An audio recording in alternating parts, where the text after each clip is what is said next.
Olá, seja muito bem-vindo a mais um Minuto Miqueleto. E no programa de hoje eu recebo o Dr. Jean Carlos Lacerda Prata, ele que é advogado trabalhista e professor universitário. Doutor, seja muito bem-vindo. Muito bem, muito obrigado. Agradeço o convite, é um prazer estar aqui. E vamos conversar sobre o direito do trabalho, sobre o direito em si, né? Que é uma área que movimenta muito a nossa sociedade, né, doutor? Na verdade, movimenta a sociedade toda, né? É um direito social fundamental e é ela que dá efetivamente a movimentação da economia do país, né? Sem o trabalho eu não consigo movimentar o país. Ela dita as regras, né, do jogo. Dita, é a sociedade que vai viver a partir do direito do trabalho. Como é que o senhor vê essas mudanças nas leis, né? Como é que influi todo tipo do trabalho, ainda mais o senhor que é professor universitário, o senhor sente essa nova geração estudando? Como é que fica a cabeça desse estudante? Assim, a legislação trabalhista, ela é, apesar de supostamente antiga, ela se adapta facilmente às novas realidades. Então é Uhum. uma legislação bastante flexível. Tanto que quando nós falamos de legislação trabalhista, nós não temos um código. Nós temos uma consolidação de leis que busca-se um agrupamento para aplicar naquelas situações do cotidiano. E o legislador não tem a mesma velocidade da mudança da sociedade. Então a legislação trabalhista ela acaba se adequando num ou noutro momento para que atenda provisoriamente àquela pretensão. Depois o legislador vai e ajusta. A pretensão de parte do legislador e de boa parte da sociedade é reduzir direitos trabalhistas, né? Porque muitos entendem equivocadamente que os direitos trabalhistas são privilégios. Mas se a Uhum. gente pensar que trabalho era pena em determinado momento da sociedade, né? Era punição, e tudo que a gente conseguiu com a evolução do tempo foi tudo a duras penas. Greves, conquistas muito difíceis. Então, a legislação trabalhista hoje, ela precisa, de alguma forma, enaltecer a valorização do ser humano. E para quem estuda direito do trabalho, tem que estar antenado naquilo que ela possibilita, claro, dentro de padrões que sejam razoáveis para uma condição mínima de vida. A gente chama dignidade humana, né? No mínimo que o direito pode nos dar. Dá uma consciência exata, né, do que norteia o tema, né? Dá. A gente diz que os direitos que estão declarados na Constituição Federal, eles são garantias mínimas. Então, assim, é o mínimo que o trabalhador precisa para Uhum. uma vida digna. Fora aquilo, a gente está abaixo da linha da pobreza, né, sem dignidade humana alguma, e é um valor social fundamental. É. Sem ele, a sociedade não se sustenta. Como é que o senhor enxerga essas mudanças nas leis trabalhistas em relação à pejotização? É um assunto bastante complicado, porque com a reforma, principalmente lá de 2017, tentou-se, de alguma maneira, dizer que isso era muito normal, né? Uhum. E não é bem assim. Quando existe uma relação entre PJ e PJ, que ela seja muito clara, não há nenhum tipo de problema. O problema vai existir quando eu tento, de alguma forma, dissimular uma verdadeira relação de emprego, Uhum. regida pela legislação trabalhista, através de um contrato de pejotização que a gente sabe que foi obtido com a finalidade de fraudar ou de reduzir direitos, por conta de um interesse maior que a suposta economia. E aí vem a grande discussão. Qual é o nível intelectual do trabalhador que usa desse tipo de expediente? Porque se a gente fala de um grande empresário, de um diretor de sociedade, de uma pessoa que tem uma formação técnica e ele opta por fazer um contrato de pejotização, nós temos uma visão. Quando nós falamos do trabalhador que está lá na ponta da lança, Uhum. não dá para entender que de fato ele quis fazer uma relação de natureza civil, Uhum. abdicando das proteções trabalhistas, né? Então isso é um tema bastante espinhoso que hoje o Supremo Tribunal Federal está a decidir, mas é um tema bastante espinhoso no direito do trabalho. É porque cresceu muito, né, o número, né, de PJs no país, né? Exponencialmente, principalmente depois da reforma trabalhista, né? É. Veja que a própria CLT trouxe um artigo que a maioria dos empregadores não aplicam, que permite a contratação como autônomo dentro da CLT, mesmo que eles tenham os requisitos que transformam a pessoa no empregado. É um contrassenso, Uhum. né? E para os operadores do direito do trabalho, isso é bastante tormentoso, é bastante complicado você utilizar dessa brecha que a legislação nos dá. O grande problema é trabalhar dentro da legalidade. Quando existe a fraude, aí a Justiça do Trabalho está ali para proteger e dizer, ó, isso aqui é fraude, vamos declarar vínculo e pagar aquilo que tem que ser pago. Uhum. E uma coisa, se você me permite, que é bastante importante, quando nós estamos numa situação de pejotização, há uma falsa ideia de que o empregado tenha um benefício fiscal. Só que isso não é verdade. Porque enquanto eu sou empresário, eu pago imposto. E se eu vou à Justiça do Trabalho e requeiro a descaracterização daquela pejotização e a minha transformação em empregado, os impostos, INSS e Imposto de Renda, vão ser retidos na fonte do meu crédito. Então eu não tenho benefício algum, muito pelo contrário. Né? A conta não fecha, né, Não doutor? fecha, não dá. Não tem milagre, não dá para inventar a roda em 2025, né? Você tá numa... Estamos num momento de muitas transformações, Sim. né? O país está passando por muitas mudanças, boas e ruins, não vamos entrar nesse Não, mérito, não. né? Mas toda a área está tendo essa reforma. A sociedade, né, ela tem sofrido transformações muito rápidas, principalmente com o uso da tecnologia e as relações sociais em si. A era das redes sociais, né, doutor? Mas o direito não pode deixar de existir, porque senão a gente volta para a era medieval, né? O senhor tem mais de 20 anos de experiência na área, o senhor deve ter inúmeros casos dentro do direito trabalhista, não só do direito trabalhista, mas também em outros, né? O senhor trouxe até um livro aqui que o senhor é autor, sim. né? E é muito bacana ver isso, porque você mostra que o convidado, além de ser professor, também é escritor, né? Como é que é essa... Olha, assim, para mim é motivo de gratidão, né? Antes de mais nada. Na minha vida, tanto acadêmica quanto na minha vida profissional, desde a minha época de estágio, né? Eu aprendi a amar o direito. E a partir da minha formação, eu aprendi a amar mais ainda a docência. E quando a gente traz um material para alguém que vai utilizar dele para conseguir um ponto, para conseguir um objetivo na vida, e a gente de alguma forma passa o papel de agente transmissor de conhecimento, isso é impagável. O senhor acaba repassando os seus ensinamentos, né, dentro da obra e fazendo com que os alunos também acabem adquirindo esses conhecimentos, né? Através da leitura.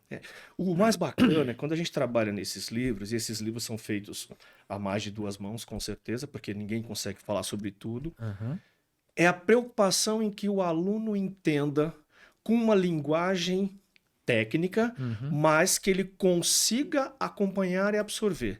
Essa é a nossa preocupação, de maneira objetiva, mas sem perder a profundidade. E isso nos tem dado muito resultados, né? A gente fica bastante feliz que alunos, tanto em graduação, quanto concursandos, quanto alunos prestes a fazer as provas da OAB, eles têm um material desse tipo que consegue, de alguma maneira, auxiliá-los. A gente fica bastante feliz quando a gente consegue visualizar isso, né? Encontrar alunos nos tribunais, alunos já exercendo profissões públicas, né? Delegados, promotores, juízes, é bastante interessante pra gente, é bastante gratificante, na verdade. Com certeza, acho que é o maior legado que o senhor pode deixar, né? Pois é. Plante uma árvore, né? Escreva um livro e tenha um filho. Eu já tenho tudo, graças a Deus. Que bacana, que legal. E eu fico feliz de ver um livro dessa magnitude, ainda mais numa profissão tão bacana. Apesar de não ser advogado, mas eu admiro bastante, porque é uma profissão que norteia, né? E que nos dá as regras do jogo e que faz com que a sociedade seja mais reflexiva, independente da sua área. Então isso é muito legal, assim, parabéns. Obrigado. Eu sou suspeito para falar do direito, né? Mas o direito, ele acaba, como eu disse anteriormente, ele acaba viabilizando o conhecimento de toda a sociedade. De alguma forma, empiricamente, a gente tem a aplicação do direito no dia a dia. Eu acho até aprofundando um pouquinho mais o raciocínio do senhor, eu acho que nós na escola deveríamos ter, independente da área que nós tivemos que cursar, noções de direito. Sim. Até para nós podermos seguir adiante, independente da sua área. Porque para tudo você precisa de um contabilista e um advogado. Assim, e saber como é que funciona o país, né? É, Por que que eu tenho prefeito? Por que que eu tenho governador? Por que que eu tenho vereador? é, O que é um município? O que é um estado? é. Até onde ele pode ir? Isso é bastante interessante. Isso ficou mais em evidência na época da pandemia, né? Isso, Por é. conta daquelas discussões entre autoridades.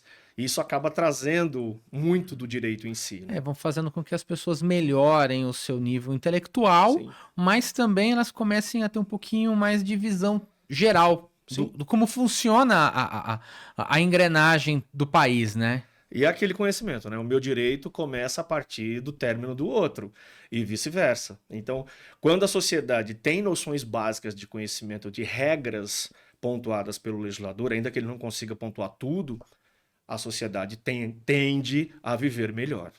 O senhor é professor universitário. Quais os principais desafios de um professor universitário na área do direito? Bom, primeiro como professor, não tem desafio, é sempre alegria, né? A gente poder estudar e passar para outra pessoa de uma maneira que ele consiga entender.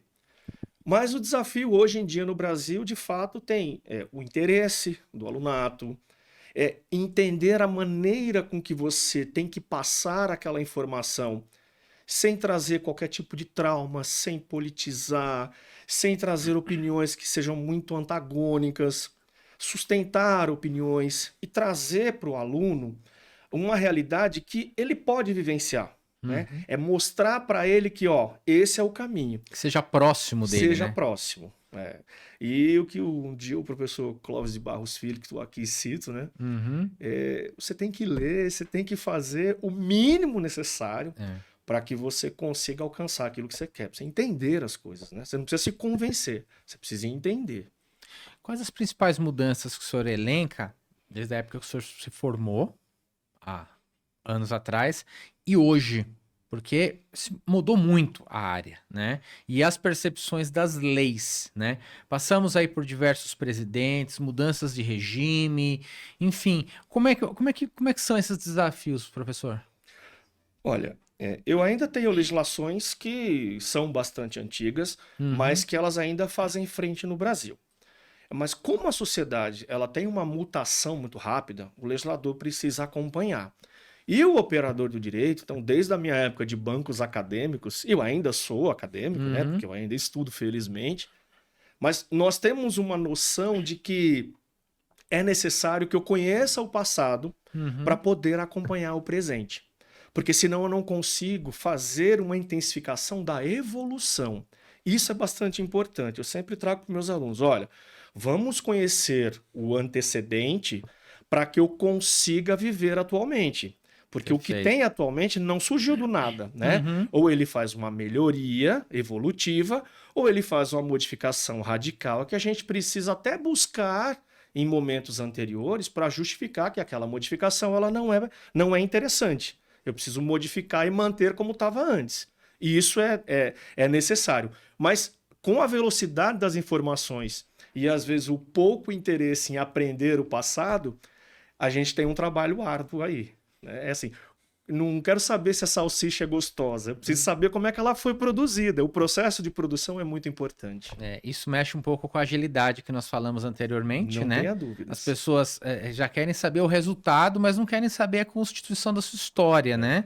Isso vai muito pelas leis também, né? Existem leis muito arcaicas dentro da nossa Constituição que precisavam ser revistas até para um andamento melhor da nossa sociedade, né, doutor?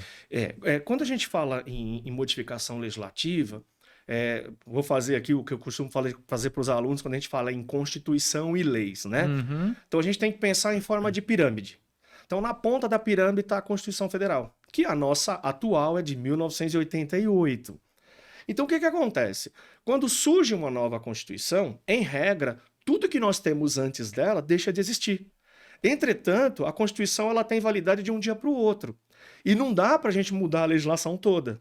Então, o que o legislador constituinte faz quando ele cria um novo Estado de direito constitucional? Ele olha para a legislação anterior e diz assim: aquilo que já existia, que eu consigo me adaptar, eu vou recebê-la. uhum. Aquilo que já existia, que eu não consegui me adaptar, ela não vai conseguir prosseguir comigo, então vamos mudá-la. E aí vem o ponto de que eu utilizo do passado, mas eu tenho a obrigação de melhorá-la para aplicar no futuro. Isso é bastante interessante. A gente chama isso no direito constitucional de recepção de norma constitucional.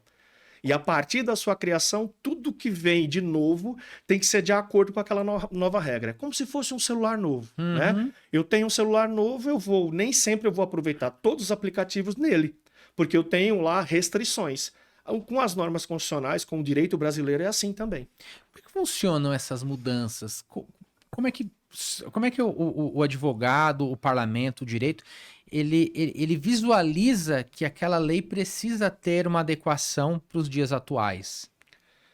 É interessantíssima a sua pergunta, porque, infelizmente, hoje em dia, as legislações são feitas de acordo com a necessidade da sociedade depois que acontece o problema. Isso, né? O enxugar-gelo. Né?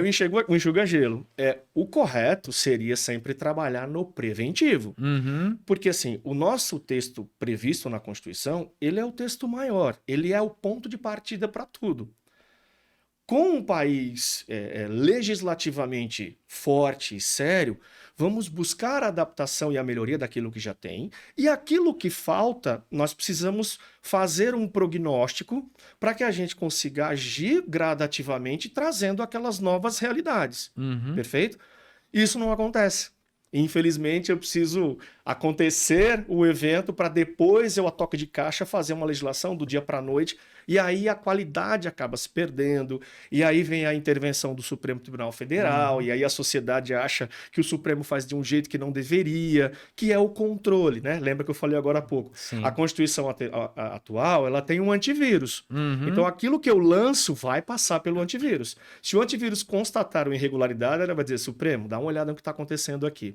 Então, é muito complexo normatizar direitos, né? Existe uma infinidade de direitos na Constituição que deveriam já ter sido objeto de legislação e não foram.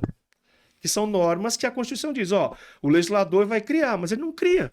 Por quê? Porque para ele não é interessante naquele momento. Então a gente fica enxugando gelo mesmo, como você falou. Vamos até recorrer à situação que aconteceu recentemente em relação ao caso do Felca. Pois é. Nós temos um marco civil da internet, que já de longa data, mas nós já temos a internet de longa data. Então, por que não já trabalhar nesse aspecto, né? Outro ponto que está muito em evidência é o direito ambiental, né? A proteção à mulher e outros direitos que precisam ser tratados a toque de caixa, né? Eu nem sei se a palavra correta é tratar assim, mas que você fica órfão, que você não tem um legislador que trabalha preventivamente para estruturar o Estado para que ele funcione. Infelizmente não é assim. São assuntos que estão à tona, né? Sim. E a sociedade precisa de respostas, precisa de reflexões sobre, né? Para que existam leis que permeiam esse tipo de situação, né? E tem tanta coisa acontecendo que o legislador não consegue abranger, e só depois que acontece alguma coisa é que ele vai tentar de alguma forma agir. Mas daí é no repressivo, né? Porque aí alguém já se prejudicou. E não é essa a intenção do Estado. É claro também que o Estado não consegue enxergar tudo. As mudanças na sociedade ocorrem de maneira natural. Entretanto, deve haver aí uma previsibilidade de que, olha, tem a tendência a isso, né? Como é que nós vamos trabalhar? Eu vou falar aqui em direito do trabalho de novo. A automação é um perigo. Se nós pensarmos hoje em 2025, não vamos muito longe, vamos nos 10 últimos anos atrás. Quantas profissões deixaram de existir em razão da automação? E o que nós vamos fazer com a sociedade no futuro? É uma preocupação. É uma preocupação tamanha, né? É uma preocupação latente. Tá ali, ó. Tá batendo a porta. E nós estamos também com a inteligência artificial batendo na porta, né? É verdade. Cada vez mais frequente, cada vez mais usual. E como é que ela se encaixa em relação ao direito? Porque existem inúmeras situações, né? Direitos autorais. A inteligência artificial, ela é uma realidade já de longa data. O profissional de direito não vai conseguir se manter no mercado sem isso, só que ele precisa ter cautela, né? Porque ela felizmente, ela não vai substituir o ser humano. Primeiro, quem fez ela foi o próprio ser humano. Então, se ele vai criar um monstro depois, é um outro problema. Mas o uso da inteligência artificial como contribuição complementar é essencial.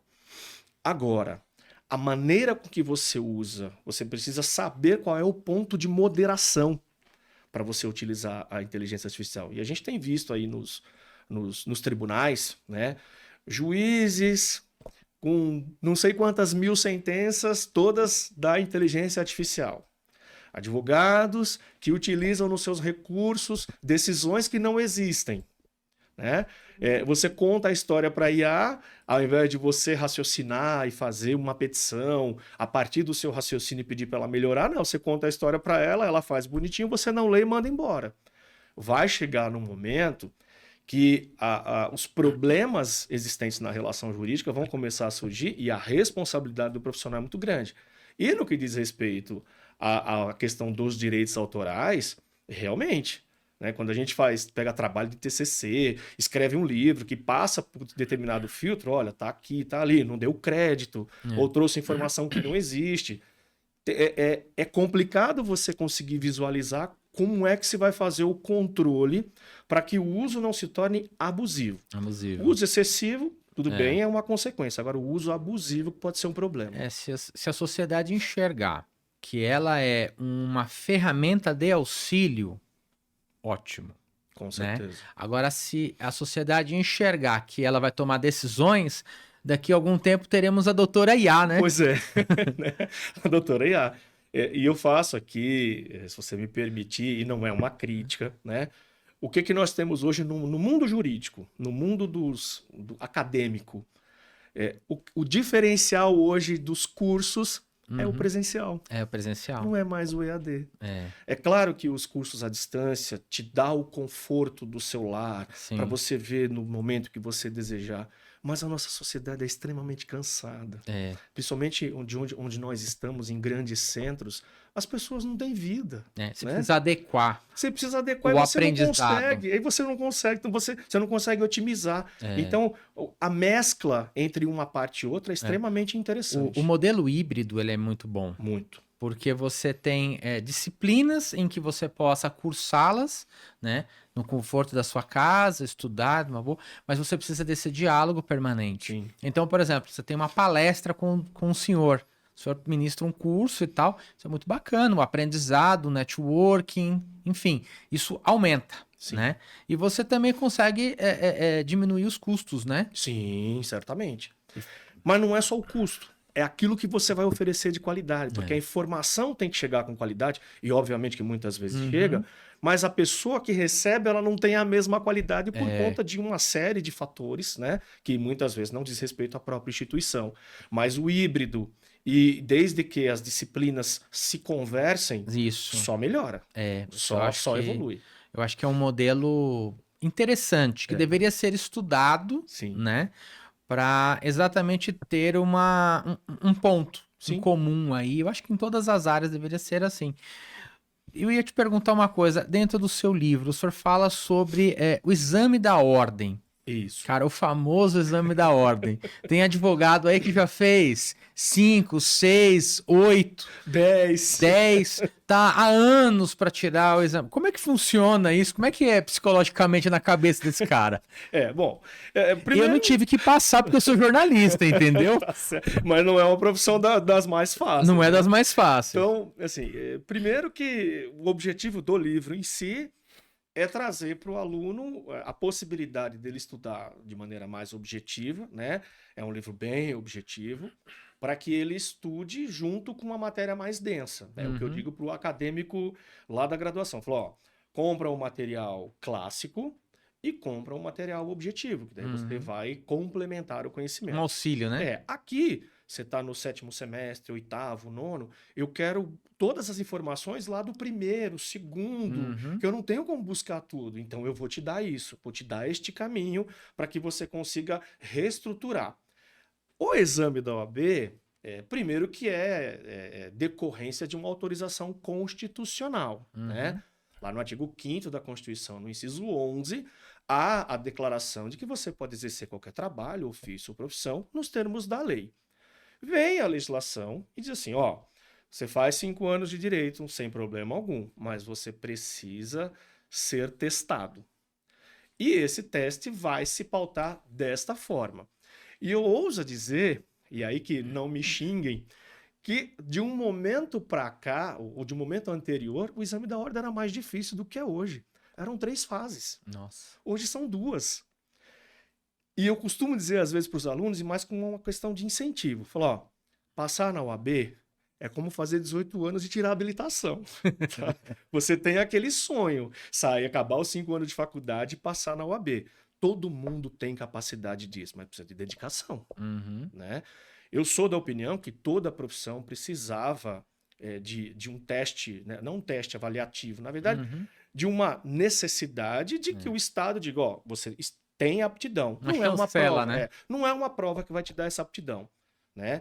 Mas é algo que você precisa passar. E eu sou da opinião que isso tinha que ser feito de maneira reiterada, Uhum. inclusive com os profissionais que lá estão, justamente para que você tenha tranquilidade na sociedade de atualização, de estudo, porque a gente está falando do direito. Então, quando você pega um advogado, que você entrega para ele o problema, você deixa na mão dele e você sai. Deixei na mão do meu advogado. Uhum. É diferente do médico, né? É. Ele te dá a receita, se você não fizer isso aqui, você morre. O advogado não, você vai embora e deixa o problema com ele. Então ele precisa ter uma boa estrutura técnica para poder te ajudar. E o exame de ordem, o exame da ordem, ele tem uma tendência de te direcionar para que você comece a vivenciar essa responsabilidade. Porque o contrato de honorários é muito legal. Eu só não preciso deixar ele se transformar numa bomba relógio. Uhum. Né? Então, a formação é necessária, a orientação é necessária e a atualização constante é necessária. Mas é algo que todo mundo consegue fazer, precisa ter calma, é mais preparação do que emoção, né? Dá para fazer. Se passou 5 anos na faculdade sofrendo ali, sentado no banco duro, vindo do trabalho, é só uma prova. Você é melhor que isso. Né? Não, e o senhor falou um ponto interessante que eu concordo muito em relação a isso, que todas as profissões deveriam ter esse crivo. Sim. Né? Eu acho que é importante ter essa chancela até para o profissional ter esse know-how dentro do mercado. Eu acho isso muito bacana, eu elogio bastante, eu acho que isso acaba permeando ainda mais a profissão. A preparação é necessária, né? E não é só a prova, vem o depois. Depois você vai precisar otimizar o teu conhecimento com uma pós-graduação, com curso de extensão, eventualmente com mestrado. Não precisa lecionar, mas você vai precisar estudar bastante. Porque o mercado é muito concorrido, né, doutor? Bastante. São inúmeros advogados que se formam ano após ano, não só no ramo do direito, mas vou falar na área de psicologia, de jornalismo, enfim, todas as áreas, inúmeras pessoas se formam. E o mercado, com o passar dos anos, vai filtrando isso. Vai. Né? Conheço poucas pessoas da minha geração que ainda estão no mercado. Então são, né? Vai sumindo e acontece. Acontece. O mercado de trabalho é assim e a vida se desenvolve dessa maneira, né? Assim como todas as profissões, né? É uma profissão que ela requer, de fato, para você se manter, ela requer uma dedicação e resiliência, ela requer uma dedicação efetivamente bastante dura, bastante consistente, porque é o que você falou, a concorrência é muito grande, o mercado de trabalho é muito aberto, a desvalorização, até mesmo pelo próprio profissional em relação a outrem. Muitos procuram preço e não qualidade, né? Então, para que você chegue nesse denominador, é bastante complicado. Mas tem mercado. Tem mercado para todo mundo. Cada um vai atingir o mercado dentro daquilo que está propenso a fazer. O senhor tocou num ponto interessante. Quando profissionalmente você chega nesse time e que você é procurado por qualidade e não por preço, mostra que você venceu na tua profissão, né? É verdade, é verdade. O preço a gente faz para produtos de consumo rápido, né? Supermercado, né? Supermercado, porque a gente pega a promoção, mas nem sempre a gente sabe que aquela promoção é do melhor produto. Quer queira, quer não, uma qualidade ela é essencial. Por isso que eu também sou da opinião que o advogado ou o profissional, ele precisa se especializar. O generalista, ele vai sobreviver, mas ele não vai ter o reconhecimento da sociedade e do âmbito em que ele vive, né? Então é extremamente necessário. É importante você ter as especializações, mestrado, doutorado, enfim. Mas Aquilo você que a ser, vida te permitir. tem uma frase do Steve Jobs que ele fala, né? Seja bom em algo e o Uhum. resto você delega. É isso aí. Então você seja especialista na tua área de atuação e o restante você delega. Isso mesmo. O importante é as coisas acontecerem. Sim. E você pode fazer acontecer com um nicho de especialização, porque você é um mercado muito aberto. Então É. você tem colegas tão bons, muito melhores que você, Sim. e você troca informações, troca clientes, trabalha com auxílio. Isso é bastante importante. E é aquilo que você falou, quando você é conhecido pela qualidade do seu trabalho, quer dizer, alguma coisa você fez de bom. De bom, né? É. E é interessante quando acontece esse reconhecimento, né? Sim. Isso, particularmente, é muito importante para nós. O senhor tem um detalhe dentro do seu currículo, que eu acabei consultando o seu currículo. Isso é muito importante. Estamos falando aqui de carreira, de empregabilidade. Eu consultei o seu currículo. Muito bom. E o senhor tem algumas situações, alguns trabalhos que o senhor fez junto ao STF. Uhum. Queria que o senhor falasse um pouquinho a respeito, porque nunca se falou tanto de STF nesse país quanto dos últimos tempos, né, doutor? Pois é, pois é. Eu vou poupar falar do STF na situação atual de algumas coisas, até por conta de concepções político-partidárias antagônicas. Eu tive o privilégio de ser convidado por uma editora, né, à época, para trabalhar alguns julgados do Supremo Tribunal Federal. E eu fui convidado para escrever artigos sobre aqueles julgamentos. E acabou me deixando muito feliz, né? Porque foi um artigo sobre uma determinada ação que o STF havia julgado, mas eu não deixo de acompanhar as decisões e, inclusive, fazer críticas, né, com relação à postura do STF. Vide, por exemplo, a pergunta que você me fez agora anteriormente sobre a pejotização. Eu entendo que não deveria estar na mão do STF, mas eu respeito sempre quem tem posições antagônicas à minha. A gente tem sempre que respeitar.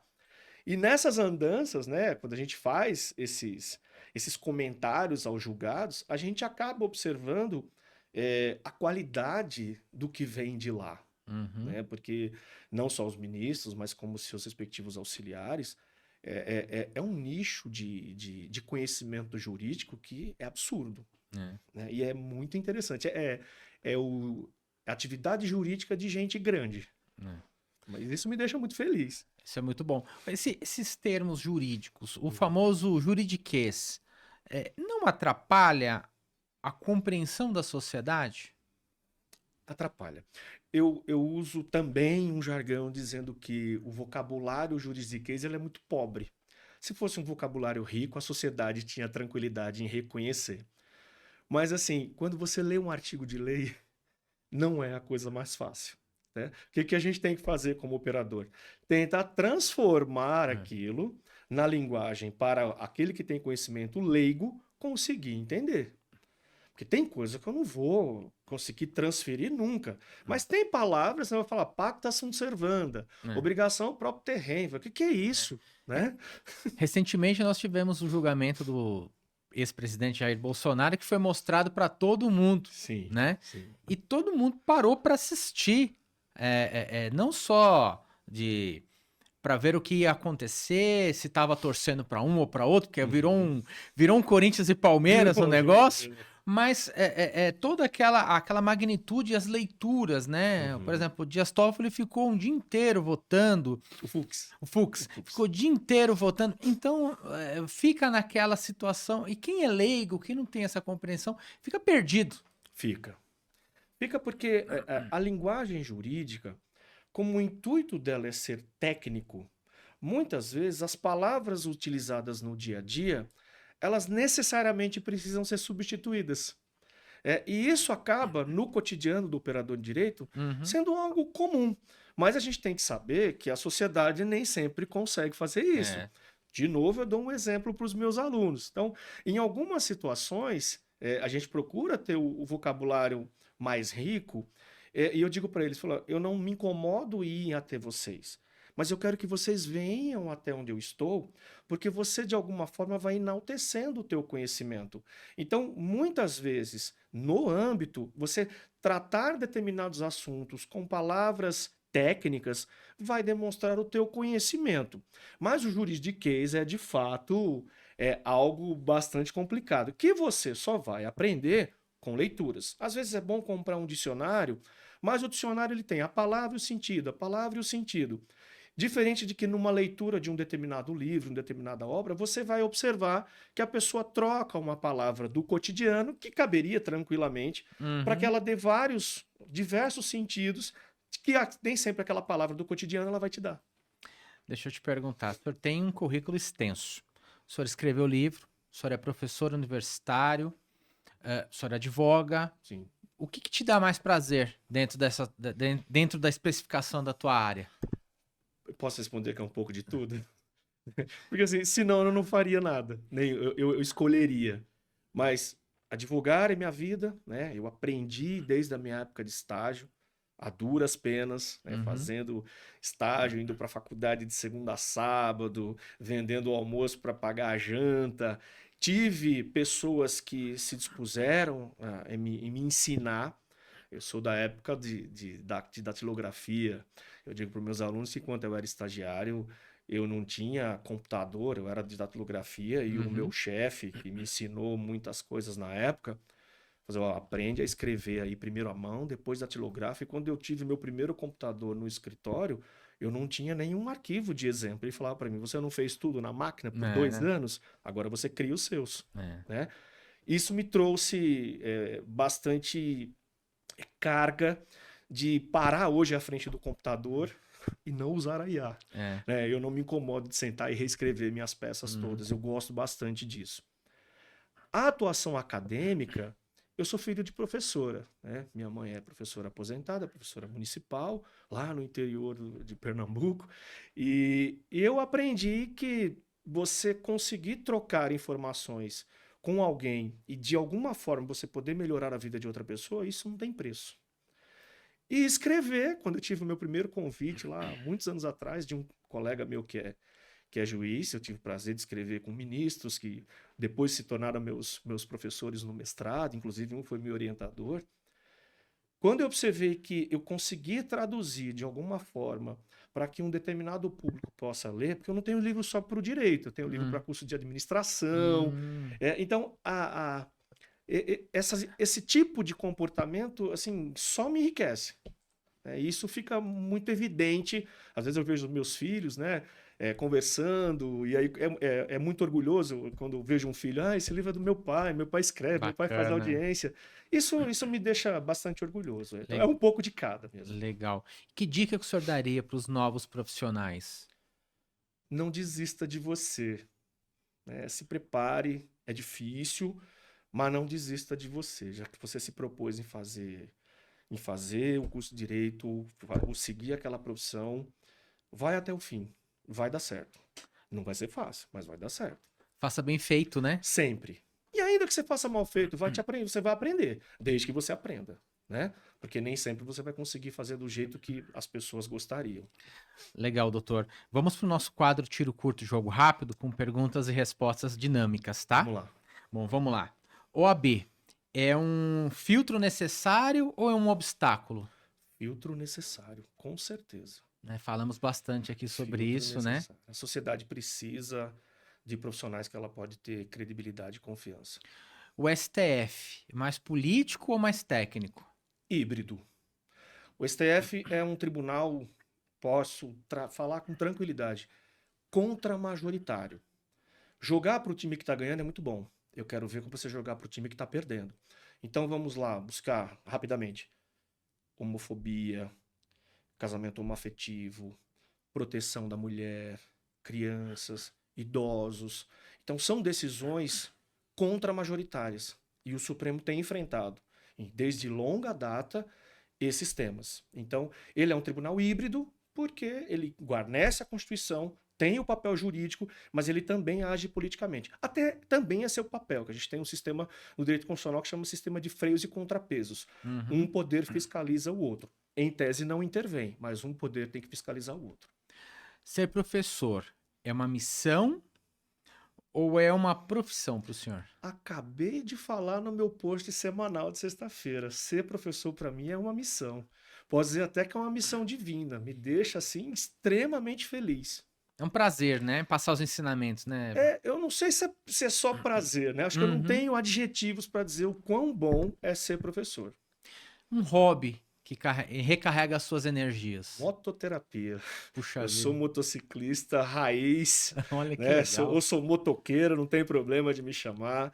Faço parte de motoclube, viajo bastante, tenho a minha moto e é o melhor momento da minha vida. Ando de moto quase todos os dias e andar de moto para mim é a melhor coisa que pode existir. Que bacana. É, O senhor tem um hobby totalmente fora do contexto da tua área, né? é. E é interessante que eu faço muitas coisas de moto. Então, eu vou para a faculdade, vou para o fórum, meus alunos me veem com colete de motoclube. E é algo assim que me deixa extremamente feliz. Tudo que é moto. Que legal, que É. bacana. Em uma frase, sua filosofia de vida. Faça por você e para você, sabendo que tem alguém acima de qualquer coisa que está do seu lado. Que bacana, adorei tua frase, viu? Foi muito boa, muito Obrigado. bacana. Foi um prazer conversar contigo. Prazer foi meu, obrigado. Estou aí à disposição e que naquilo que vocês precisarem, que a gente puder auxiliar, foi um prazer muito gostoso estar aqui, de verdade. Deixa suas redes sociais aí para quem se interessou pelo teu currículo, para conhecer um pouquinho mais o doutor. Claro. A minha rede social pessoal, que você vai ver um pouco de cada coisa, é o @glprata, né? E eu tenho lá do nosso escritório, que é o Bruço e Prata Advogados. Lá a gente faz posts de todos os tipos de assunto que trazem para a gente, de maneira prazerosa, um pouco de informação, um pouco da vida, um pouco da realidade de cada um. Tá certo, muito obrigado. Eu que agradeço. E para você que curtiu o nosso programa, compartilhe e siga o Minuto Miqueleto nas redes sociais. E até a próxima.